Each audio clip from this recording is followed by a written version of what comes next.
ಇಂದು ಪುರಂದರ ವಿಠ್ಠಲರಾಯನ ಪಾಡಿದ ದಿನವೇ ಶುಭ ದಿನವು. ಅದಕ್ಕೆ ಇವತ್ತು ವಿಶೇಷವಾದ ದಿನ.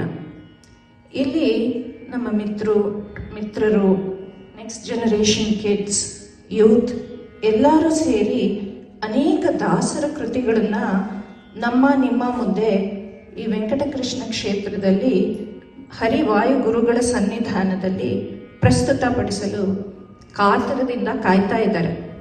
ಅದನ್ನು ಕೇಳಕ್ಕೆ ನಾವು ಅಷ್ಟೇ ಎಕ್ಸೈಟೆಡ್ ಆಗಿದ್ದೀವಿ. ಈ ಹರಿದಾಸ ಪರಂಪರೆ, ಹರಿದಾಸ ಸಾಹಿತ್ಯ ಶ್ರೀಮನ್ ಮಧ್ವಾಚಾರ್ಯರಿಂದನೇ ಶುರುವಾಗಿದೆ.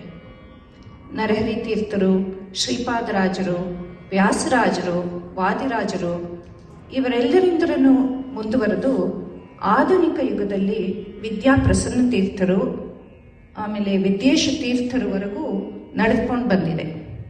ಇನ್ನು ದಾಸ ಪರಂಪರೆಯಲ್ಲಿ ಪುರಂದರದಾಸರಿಂದ ಪ್ರಾರಂಭ ಆಗಿ ಕನಕದಾಸರು, ವಿಜಯದಾಸರು, ಗೋಪಾಲದಾಸರು, ಜಗನ್ನಾಥದಾಸರು, ಕುಪ್ಪೇರಾಯರು, ಅಭಿನವ ಪ್ರಾಣೇಶದಾಸರು ಹೀಗೆ ಮುಂದುವರ್ಕೊಂಡು ಬಂದಿದೆ. ಇವತ್ತು ಈ ಮಹಾಮಹಿಮರ ಅನೇಕ ಕೃತಿಗಳು, ರಚನೆಗಳು, ಅದರ ಹಿನ್ನೆಲೆ, ಇದ್ರ ಬಗ್ಗೆ ಈ ಹರಿದಾಸ ಧ್ವನಿ ಕಾರ್ಯಕ್ರಮದಲ್ಲಿ ನನಗೆ ತಿಳಿದಿರೋಷ್ಟು, ಗುರು ಹಿರಿಯರ ಆಶೀರ್ವಾದದಿಂದ ಕಲಿತಷ್ಟು ನಿಮ್ಮೆಲ್ಲರ ಜೊತೆ ಹಂಚ್ಕೊಳ್ಳೋಕ್ಕೆ ಇಷ್ಟಪಡ್ತೀನಿ.